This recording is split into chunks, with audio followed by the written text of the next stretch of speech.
افضل الجهاد کلمة حق عند سلطان جائر. د ټولو نه بهترین او افضل جهاد چې دی وایي دا د ظالم بادشاه په مخ کې د حق خبره کول، د حق ملګرتیا کول دي. ملګرو دغه ویډیو پرون په سوشل میډیا باندې په الکترونیک میډیا باندې ډیر گردش کوي او دا ویډیو د هندوستان ده. په هندوستان کې یو کالج دی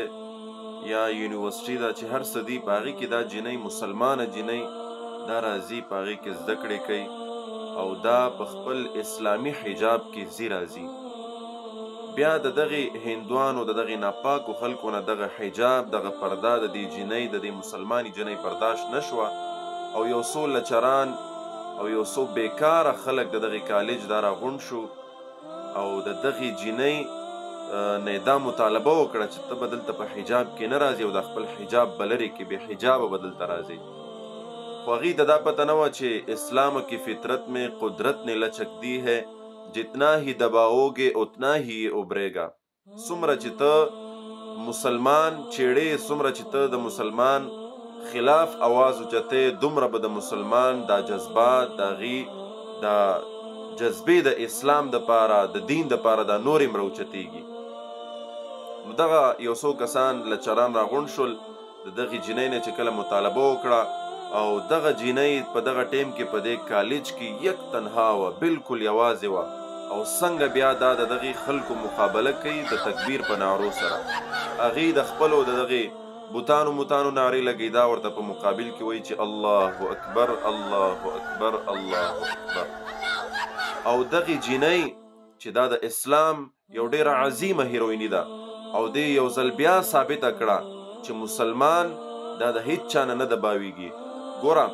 اسلامی ملک نه دی هندوستان، کفري ملک دی، کفري نظام دی، د کفارو حکومت دی. د کفارو په حکومت کې دغې جنۍ ثابته کړه او ټولې دنیا ته یو پیغام او یو میسیج ورکو چې ګوره مسلمان هیڅ کله د خپل دین نه د خپل مذهب نه دا نشي غافله کېدی. دین اسلام ښځې ته ډېر عزت ورکړی، ډېر اهمیت یې ورکړی دی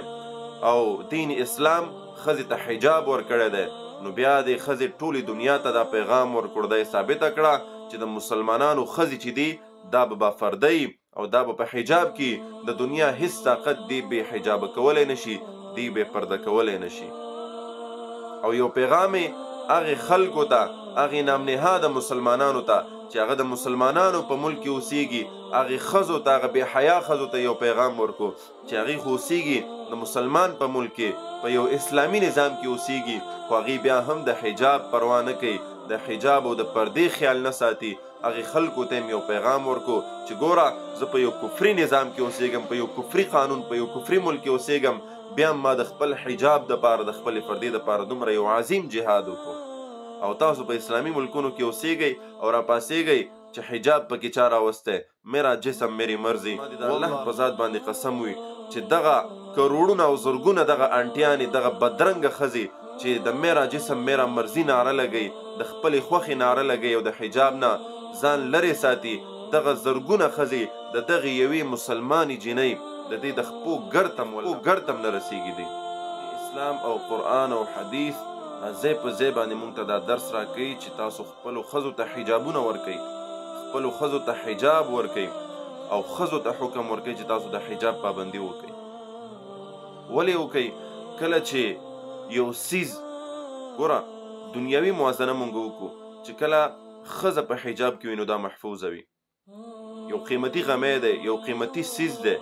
دا چې ته محفوظ کې دا ته پټ کې نو دا به محفوظ وي او که دا ته څومره بهر پرېږدې دا به غیر محفوظ دی د قرآن او حدیث نه ځای په ځای باندې مونږ ته دا درس ملاویږي چې ښځو ته پکار دی چې هغه حجاب وکړي ښځو ته د حیا حکم ورکوي دین اسلام ځای په ځای باندې قرآن او حدیث په دې باندې ګواه دی حضرت ام سلمه رضی الله تعالی عنها فرمایي چې یو ورځ مونږ د نبی کریم صلی الله علیه وسلم سره ناست و مونږ سره بیبي میمونه رضی الله تعالی عنها هم وه نو په دې کې حضرت عبدالله ابن مکتوم رضی الله تعالی عنه راغی چې دا په سترګو باندې نابینا و نو رسول الله صلی الله علیه وسلم مونږ ته حکم وکړو چې تاسو پرده وکئ د ده نه مونږ ورته ویل چې یا رسول الله صلی الله علیه وسلم دا خو په سترګو باندې نابینا دی دته خو مونږ نه ښکارو مونږ ولې د ده نه پرده وکړو نو رسول الله صلی الله علیه وسلم مونږ ته وفرمایل چې دی په سترګو باندې نابینا دی تاسو خو په سترګو باندې بینا یې تاسو خو دی ښکاري که دته تاسو نه ښکارئ تاسو خو دی ښکارئ نو لحاظه وایي تاسو د ده نه پرده وکئ نو بیا مونږ د هغه نه پرده وکړه د پردې د حجاب دومره اهمیت دی په دین اسلام کې او کله چې یو څیز ګوره دین اسلام کې ښځې ته ډېر اوچت مقام حاصل ده د مسلمان دپاره د مسلمانانو ښځې چې دي دا په شان د قیمتي غمو دي څنګه چې یو قیمتي غمی وي یو کاڼی وي یو موتی وي دا سړی محفوظه ساتي پټی ساتي بالکل د مسلمانانو ښځې هم دغسې دي دا قیمتي غمي دي دین اسلام وایي چې دا تاسو محفوظ په حجاب کې پټې وساتئ او کله چې دا په حجاب کې وي نو دی به محفوظ وي مسلمانانو ورونو په دغه ویډیو کې په دغه حالاتو کې مې تاسو دغه پیغام درکولو اگر چې لږ بیمار هم یم مرۍ مې خرابه ده تکلیف راته خو ما ویل چې د خپلو کتونکو ته خپل فالورز ته خپلو مینوالو ته یو پیغام په دې کې ورکړو چې ګورئ د حجاب او د پردې پابندي چې دی دا په خپلو زنانو باندې وکړئ نن سبا که مونږ او تاسو وګورو بازار ته لاړ شو یقین وکړئ دا بې پردګي او دا حالات چې سړی وګوري زړه یې دردمن شي چې یاره دا یو اسلامي ملک دی یو اسلامي نظام دی که نه زه چېرته یورپ او امریکې ته راغلم په دې موقع باندې زه یو پیغام هغې ښځو ته هغې زنانو ته زه ورکوم چې هغه په اسلامي ملکونو کې دي او هغې بیا هم د خپل حجاب د خپلې پردې خیال نه ساتي هغې دپاره نن د شرم مقام دی د شرم مقام دی هغې زنانو دپاره چې هغه خو اوسېږي په اسلامي ملک کې په اسلامي نظام کې او بیا هم د خپلې پردې خیال نه ساتي ګوره دا یوه ښځه ده دا یوه جینۍ ده د خپلې پردې دپاره د خپل حجاب دپاره څومره مقابله کوي په یو